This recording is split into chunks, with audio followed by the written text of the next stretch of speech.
Irmãos, o trecho da palavra do Senhor que nós vamos meditar nesta noite, ou no qual vamos meditar esta noite, se encontra registrado no Evangelho de Mateus, no capítulo de número 4. Quem esteve no domingo passado viu que eu preguei naquele momento em que os discípulos foram chamados, aqueles 4 pescadores foram chamados para serem pescadores de homens. Engraçado que a primeira lição, se eu posso dizer assim, se Mateus fosse um evangelho cronológico, ou seja, depois da chamada realmente aconteceu o que aconteceu aqui, a primeira lição teria sido uma lição prática. Eles não teriam ido para a escola da fé, para a escola do discipulado, para ficar 3 anos no banco estudando a teologia do chamado. Não, eles foram para ver o chamado na prática. E talvez essa seja a mesma intenção de Mateus. Mostrar como a vida cristã precisava logo se espalhar. Como era urgente o espalhar do reino.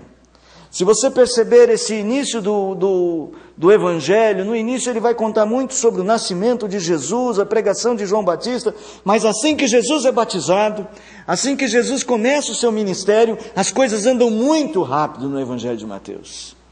Um evangelho que vinha tão cheio de detalhes sobre o nascimento, sobre os pastores, sobre os magos do Oriente. Agora esse evangelho toma velocidade. Mateus quer mostrar o quanto a mensagem do reino estava se espalhando, o quanto o perfume de Cristo tem se espalhado. Então nós vamos ler esse texto. E, irmãos, nós já lemos aqui em Coríntios sobre o perfume de Cristo, sobre a beleza de Cristo, sobre como Ele tem que se espalhar através de nós. Nós somos para com Deus o bom perfume de Cristo. Nós temos que olhar para o ministério de Jesus e ser como aqueles discípulos. Entrar nesse texto como uma lição prática, apesar de estarmos dentro da igreja. E perceber como a nossa vida tem que tomar uma conotação mais efetiva na pregação do Evangelho. Então eu quero que você olhe para esse texto e desde já peça a Deus. Eu não quero ser um crente apenas que ouve a mensagem. Eu não quero ser um crente apenas que está disposto a receber alimento do Senhor. Eu quero ser um crente que espalhe o bom perfume de Cristo. Eu quero ter o mesmo cheiro, o mesmo aroma do meu Cristo. Eu quero que através de mim eu possa impregnar as pessoas ao meu redor. Que eu possa desenvolver uma vida com Deus que tenha o cheiro de Cristo, o bom perfume de Cristo. Olhe para esse texto, verso 23 do capítulo 4. Percorria Jesus toda a Galileia, ensinando nas sinagogas, pregando o evangelho do reino e curando toda sorte de doenças e enfermidades entre o povo. E a sua fama correu por toda a Síria. Trouxeram-lhe então todos os doentes, acometidos de várias enfermidades e tormentos, endemoniados, lunáticos e paralíticos, e ele os curou. E da Galiléia, Decápolis, Jerusalém, Judéia e da além do Jordão, numerosas multidões o seguiam. Você já tem espalhado o bom perfume de Cristo? As pessoas sabem o cheiro que você tem. E quando elas sabem o cheiro que você tem, é cheiro de Jesus Cristo no que você faz. As pessoas ao seu redor sentem o cheiro de quem em você? Cheiro de vida? Cheiro transformado por Cristo Jesus? Ou quando as pessoas veem o modo como você fala, o modo como você as trata, o modo como você ganha o seu dinheiro, o modo como você se diverte, elas sentem outro tipo de cheiro.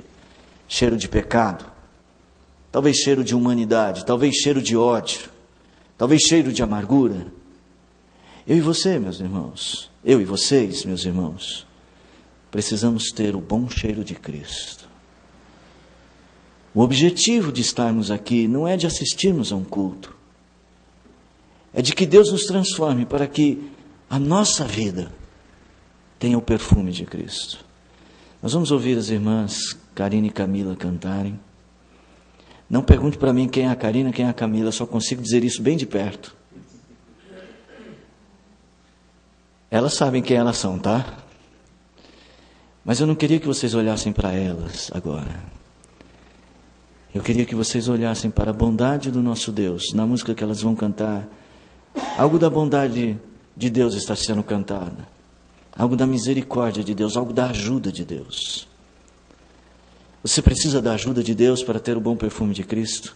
Então, enquanto as irmãs estão cantando, peça a Deus, hoje eu quero ouvir a sua voz mais uma vez, Senhor. Vamos louvar o Senhor.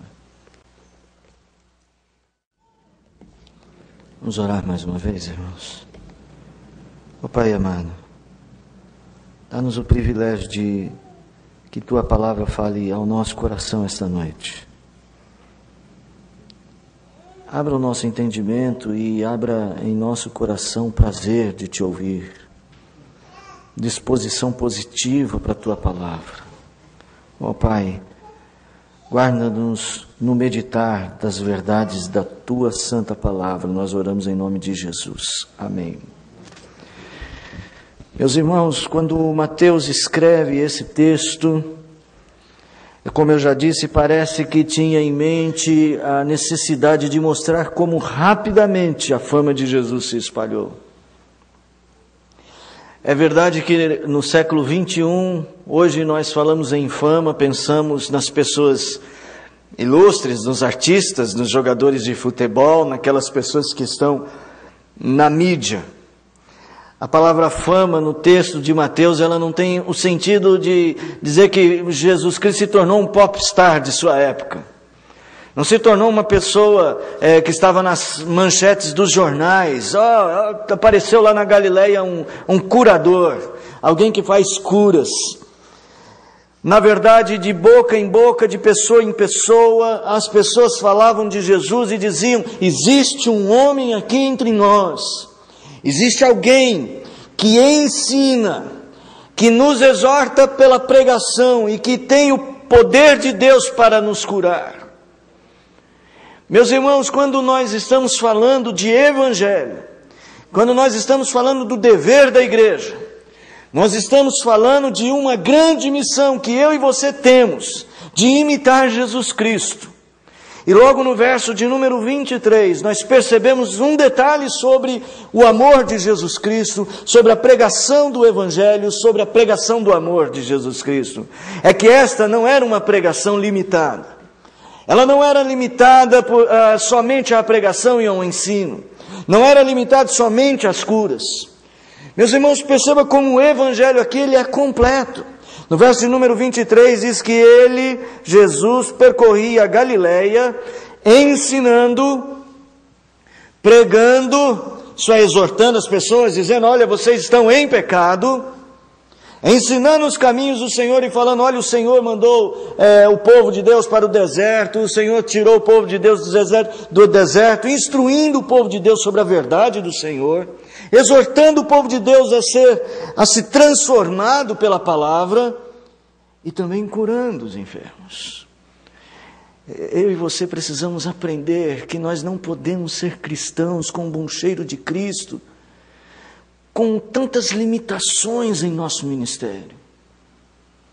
Às vezes, irmãos, nós, por causa da especialização chamada de nosso tempo, nós encontramos igrejas altamente evangelizadoras. Encontramos o povo de Deus, às vezes, altamente dedicado ao ensino e outros altamente dedicados a curar os males da sociedade. E eu não estou falando só da cura de doenças de forma espetacular, estou falando de você ajudar o pobre. Quando, na verdade, o Evangelho é tudo isso. Nós temos vivido um tempo de Evangelho limitado. O que é pior é que Evangelho, no conceito de muitas pessoas, é algo só para si. Veja que Jesus Cristo, ele percorria cidades e o alvo de Jesus não era ele mesmo. Jesus não fazia a sua autopropaganda. Alguns domingos atrás eu falei sobre o fato de Jesus, ele ter vencido o alto amor. Ele não era dominado pelo seu alto amor. Às vezes nós amamos a nós mesmos demais. E pensamos somente em nós. E os nossos interesses giram sempre em torno de satisfazer as nossas ansiedades. Um evangelho assim, egocêntrico, voltado para dentro de nós mesmos. Isso eu posso falar como pessoa, às vezes como família e às vezes como igreja. Às vezes, irmãos, nós trabalhamos só para fortalecer este mundinho nosso aqui. Nós trabalhamos em prol de nosso próprio umbigo, como se diz por aí. Estamos vivendo às vezes um evangelho cujo objetivo é engrandecer o nosso próprio nome, seja como pessoa, às vezes como família, às vezes como igreja. Jesus Cristo pregava um evangelho global, intensamente, um evangelho completo.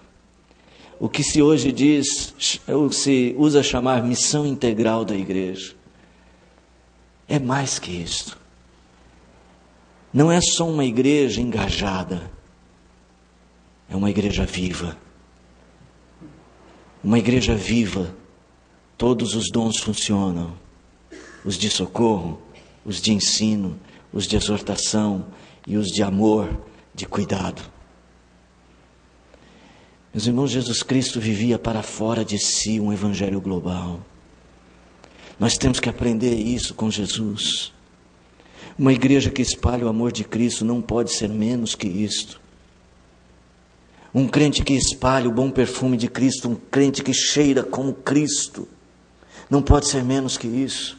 Crentes egocêntricos exalam apenas o odor de seu próprio coração. Falam daquilo que o coração está cheio, e o coração está cheio de si mesmos. São crentes capazes de reclamar de tudo e de todos, e incapazes de perceber o quanto há pessoas precisando deles. São pessoas que se amesquinham dizendo o seguinte: as pessoas precisam olhar para mim, fazer algo por mim, precisam me dar algo.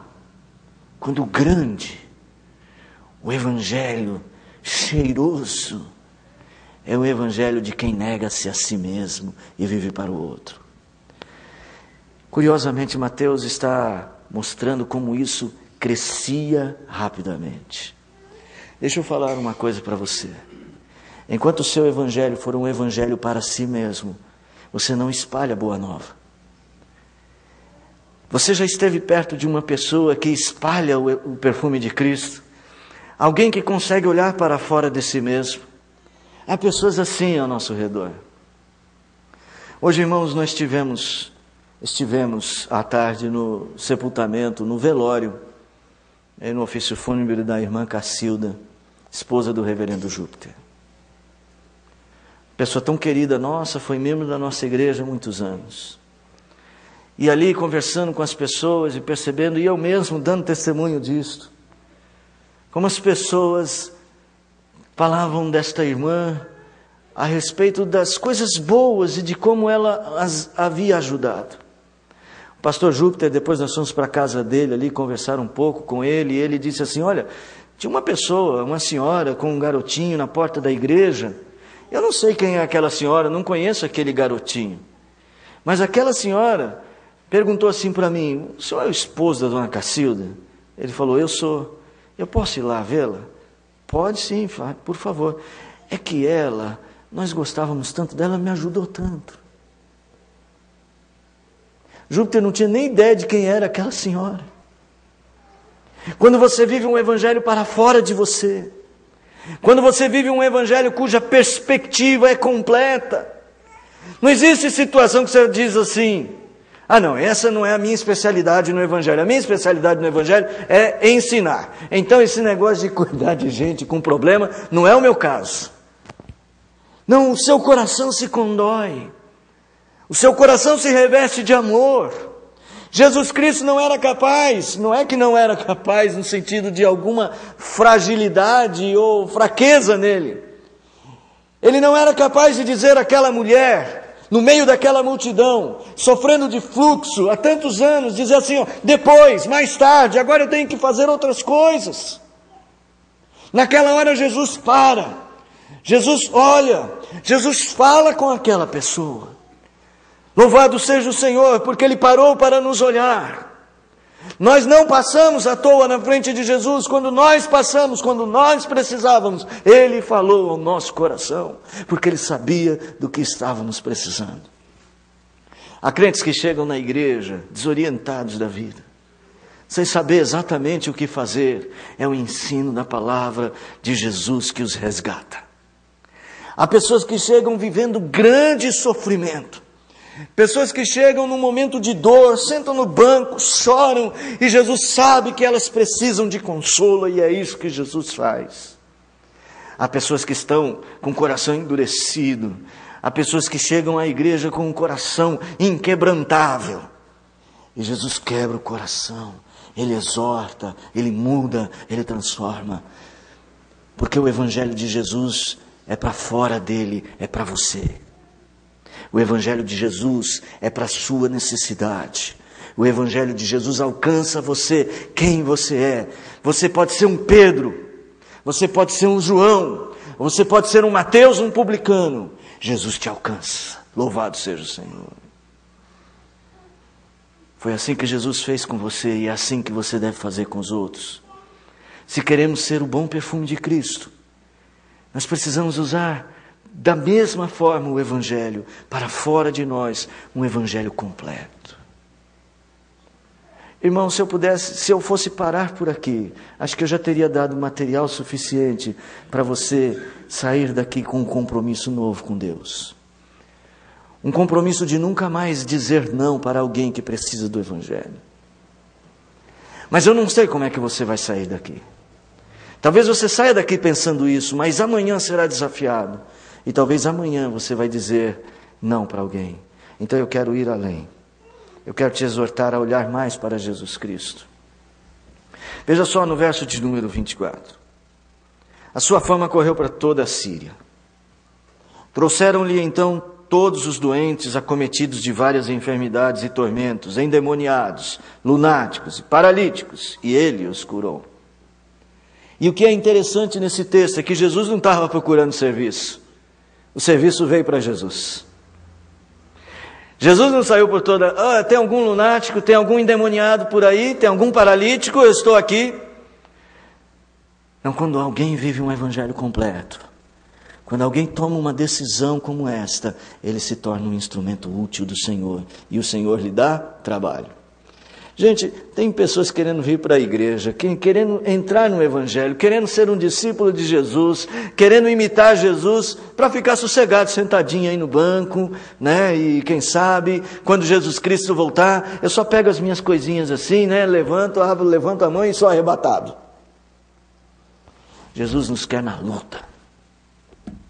E é por isso que Deus vai dar a nós trabalho. Talvez um dos primeiros trabalhos que você vai ter que enfrentar tenha a ver com você mesmo. É interessante que a gente não percebe que Deus já está nos dando trabalho. E aí, a língua portuguesa é uma língua que a gente tem que explicar muito, né? Quando eu digo Deus está nos dando trabalho, os pais falam assim, meus filhos me dão muito trabalho. E aí tem um sentido negativo, né? Mas Deus está nos dando trabalho no sentido de que o Senhor está colocando diante de você a vontade dEle para você realizar. Porque toda boa obra foi criada por Deus para você realizar. E talvez você não esteja percebendo que os endemoniados, os lunáticos, os paralíticos já estão bem perto de você. E é lógico que eu não estou falando disso literalmente. Eu estou falando de pessoas que precisam do Evangelho, de pessoas que precisam que você seja o bom perfume. Às vezes, você não está percebendo ao seu redor, talvez dentro da sua casa, talvez seja a sua esposa, talvez seja o seu marido, e você está talvez omitindo o bom perfume de Cristo. O perfume de Cristo não é somente um perfume para trazer ao ambiente um cheiro bom. É um perfume de cura. É um aroma que transforma, que cura. Eu lembro quando eu era criança, né, que a gente estava muito gripado, peito cheio, né, assim que fala. Fazia o quê? Vic Vaporub na água quente. Põe o nariz da criança quase dentro do... Já fizeram isso? Já ou não? Será que só na minha casa que tinha isso? Põe o nariz da criança dentro daquilo ali e respira essa fumaça, rapaz. Pode parar, mãe? Não, respira mais um pouco. E aquilo entra por aqui, aquele aroma entra. Eu não sei o que é que ele faz, eu não sou médico. Os médicos eu não sei se aprovam isso. Mas que aquele negócio entra por aqui, sai por algum buraco que a gente não sabe onde que é. E faz um negócio aqui dentro, faz. E eu não morri, então não deve ser ruim. O que eu quero que você perceba é que essas pessoas que precisam de nós, precisam de Cristo em nós, se elas não tiverem através de nós, o que será delas? O que será delas? Andarão errantes por este mundo, às vezes até achando que estão certas, e morrerão sem Deus, longe do reino de Jesus Cristo. E o culpado disto é você, atalaia, porque se calou, porque não exalou o bom perfume. Quantos pais, se isso fosse dado a conhecer, não será. Se fosse, aqui é uma ficção. Se fosse dado a conhecer, no final de tudo, a história de cada um, quantos pais ouviriam de seus filhos: pai, por que o Senhor não me falou de Cristo? Quantos esposos ouviriam da sua esposa: você não falou de Cristo, você não viveu o bom perfume de Cristo para mim? Quantos vizinhos nossos? Se isso fosse possível, não é? Mas se fosse, quantos clamariam dizendo: por que você não falou de Cristo para mim? Por que eu não pude sentir o cheiro de Cristo em você? É lógico que isso não será possível. Mas isso já é possível num outro sentido, hoje ainda. Embora eles não estejam fazendo isto conscientemente, estas pessoas que vinham até Jesus estavam clamando. As terras estavam clamando. E quando a fama, o cheiro se espalhou, o que foi que eles fizeram? Correram atrás do perfume. Quando através da sua vida o Evangelho fluir, quando através dos seus gestos o Evangelho fluir, quando através da sua palavra o Evangelho fluir, quando através da sua atitude o Evangelho fluir, lembre-se, meu irmão, Deus estará enviando a obra para você. Deus vai dar o trabalho nas tuas mãos. Será um neto, um bisneto, um vizinho, um amigo, um desconhecido. Ele estará na tua frente e ele clamará por socorro. E você terá a palavra certa. Você terá a palavra de Jesus para ele. E o texto termina, o versículo de número 24 termina dizendo: e ele os curou. O Evangelho cura. O Evangelho que perfuma, cura. Eu e você precisamos ser estes instrumentos de cura. Eu quero ir além e dizer para vocês o tamanho da nossa obra. O tamanho da obra a ser realizada. Já aqui parece que Mateus estava nos dando uma dica de como esta obra estava se espalhando. Veja só no versículo de número 23, ele percorre toda a Galileia. No versículo de número 24 diz que a fama dele foi para a Síria. E no versículo de número 25 diz que da Galileia para Decápolis, que, olha, quem não sabe, no mar na Palestina você tem o Rio Jordão cortando de fora a fora a Palestina. Do lado esquerdo, quem olha no mapa, do lado esquerdo no alto você tem a Galileia. Naquela altura, do lado direito, você tem Decápolis. Já até fora da região, mais para cima você tem a Síria. E diz o texto assim: ele pregou na Galileia, dali a fama foi para a Síria, e da Galileia foi para Decápolis, e depois foi para Jerusalém, toda a Judeia, que é a parte inferior do mapa, o sul da Palestina. E numerosas multidões o seguiam. O trabalho era intenso e o trabalho era imenso. Como nos dias de hoje, um evangelho intenso será um evangelho que alcançará a imensidão. Nós falamos por que a igreja não cresce. E alguns podem dizer, está faltando estratégia evangelística, pastor. Pastor, está faltando ter um trabalho de casa em casa, pastor. Olha, por que a igreja não cresce? Porque a igreja não cresce é que não estamos investindo o dinheiro da igreja bem, pastor. Nós não temos perfumado esse mundo ao redor de nós, irmãos. Poucos de nós somos capazes de convidar uma alma para vir à igreja ao longo de um ano. E parece que o evangelho não está crescendo e a gente vai achar alguém para dizer, não está crescendo por causa do fulano. Alguém pode dizer, olha, o nosso pastor ele não tem um espírito evangelístico, então a igreja não cresce por isso. Ou pode dizer do conselho, nosso conselho não investe em evangelismo. Irmão, é você, sou eu. Nós não temos que achar quem vai perfumar por nós. A obra é imensa a ser feita.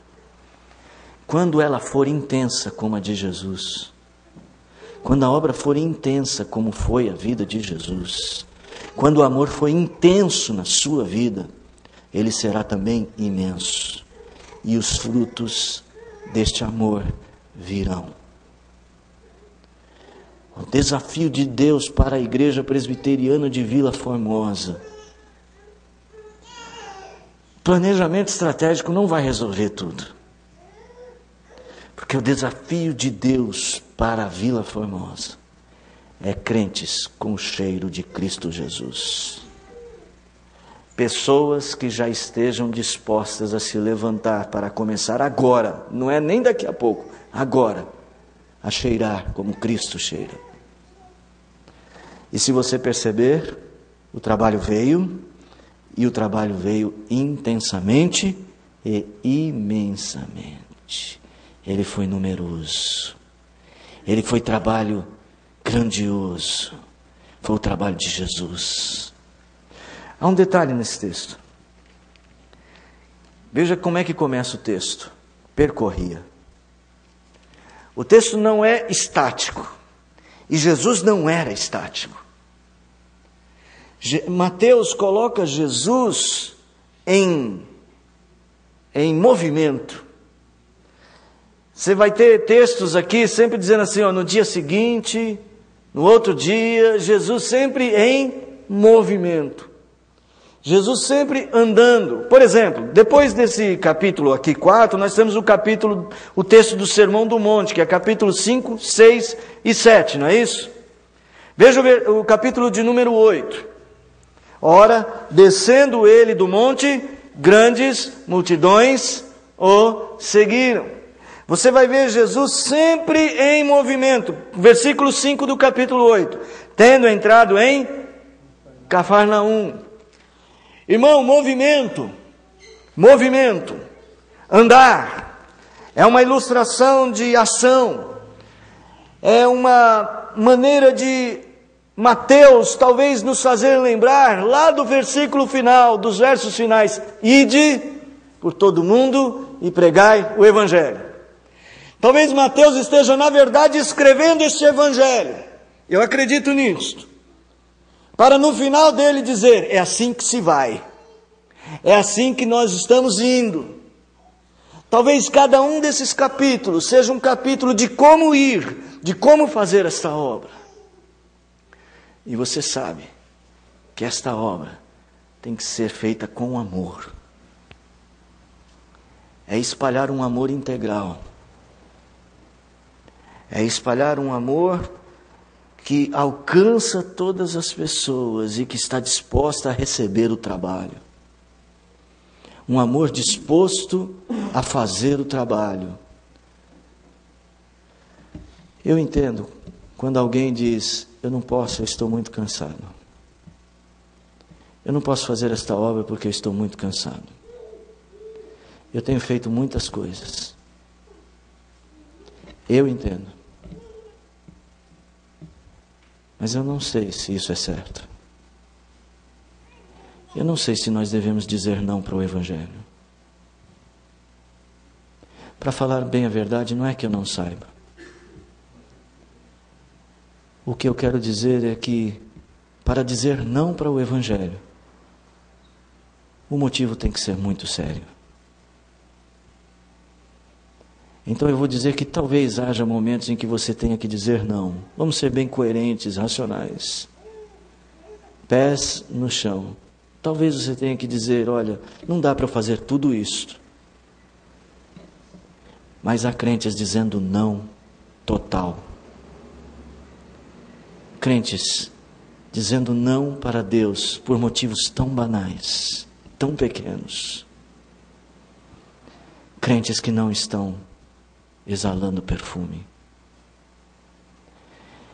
E eu quero dizer para você que, usando um outro exemplo, não mais o perfume, o exemplo da luz, ou o exemplo do sal, que é justamente o que está aqui no Sermão da Montanha, logo no capítulo 5 de Mateus, diz: para nada mais presta. Você tem lá no seu armário, quem sabe, um vidro de perfume, que já está há tanto tempo lá, que o cheiro dele já não é mais o mesmo, ele perdeu a consistência inicial, e você diz, e nem dá mais para usar? E você tem algum vidro assim de perfume bem caro, que caiu nesse estado e que você fala, como é que a gente fala? Que dó, oi? Que desperdício, isso mesmo. Nossa, que desperdício, eu devia ter usado. Não tem, você nunca passou por isso? Não, vamos mudar então o exemplo, vinho. Você pôs um vinho lá em algum lugar, e depois de um tempo você foi beber, que gosto ruim, virou vinagre. Aí você olha para aquela garrafa, não é o nosso caso, mas que custou, quem sabe, R$500, né? Não é nosso, vamos exagerar. Uma coisa bem valiosa. Nossa, que desperdício, eu devia. Já fizeram isso? Eu devia ter. Não precisa ser nada sofisticado, não. Comida, fruta. Você comprou lá uma dúzia de bananas. Banana, uma fruta aqui. Ou seu Adalto trouxe um cacho de banana lá para vocês. Aí você pôs lá na fruteira, amanhã eu como. Aí quando você foi comer, ela já estava mole. Já não estava mais. Aí você fala, nem dá para comer. Que desperdício. Já passou por isso? Você quer fazer isso com a sua vida também? Você quer fazer isso com a sua vida também? Não, você não quer. Você não quer chegar no final, diante de Deus, e ter que se lamentar e dizer, eu desperdicei a minha vida. Eu tinha tudo para fazer coisa grandiosa. Porque o grandioso não é só aquilo que nos honra. O grandioso é aquilo, na verdade, o grandioso é aquilo que honra o Senhor. Ainda que seja pequeno aos olhos dos homens, tudo que honra o Senhor é grandioso. Talvez você... Eu tenho uma música, eu sei que às vezes vocês não gostam de música popular, eu também não gosto muito não, mas tem uma música que me chama a atenção, ela é dos Titãs, é Epitáfio o nome da música. Diz assim, devia ter amado mais, e aí uma série de coisas. Talvez lá na sua lápide, se você for bem honesto, você vai escrever assim, esta pessoa que jaz aqui devia ter evangelizado mais. Essa pessoa que jaz aqui deveria ter amado mais seus filhos a ponto de falar de Jesus para eles. Essa pessoa que está aqui deveria ter adorado mais, servido mais aos pés de Jesus. Você não quer isso, eu sei que você não quer. É porque você não quer isto que você está hoje aqui. Ou melhor, é porque Deus não quer isto de você, que você está hoje aqui, para fazer um compromisso com Deus, para olhar de uma outra maneira para a sua vida, e para dizer para Deus que a beleza de Cristo se veja em mim. Toda a sua admirável pureza e amor. Eu quero que você, esta noite, reflita profundamente sobre o bom perfume de Jesus.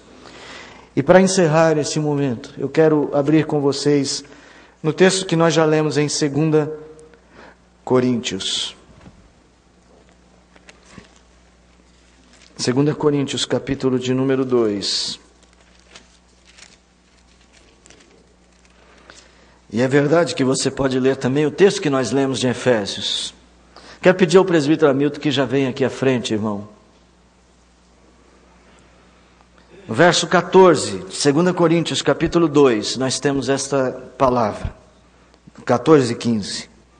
Graças, porém, a Deus, que em Cristo sempre nos conduz em triunfo, e por meio de nós manifesta em todo lugar a fragrância do seu conhecimento. Porque nós somos para com Deus o bom perfume de Cristo, tanto nos que são salvos, como nos que se perdem. Nós é que somos o bom perfume de Cristo. E Deus nos escolheu para isto. E Deus nos chamou para perfumar este mundo. E Deus nos chamou para trazer beleza a este mundo. Pessoas belas não são belas apenas no que é exterior, mas começa a beleza que vem de dentro, a beleza de Cristo em nós.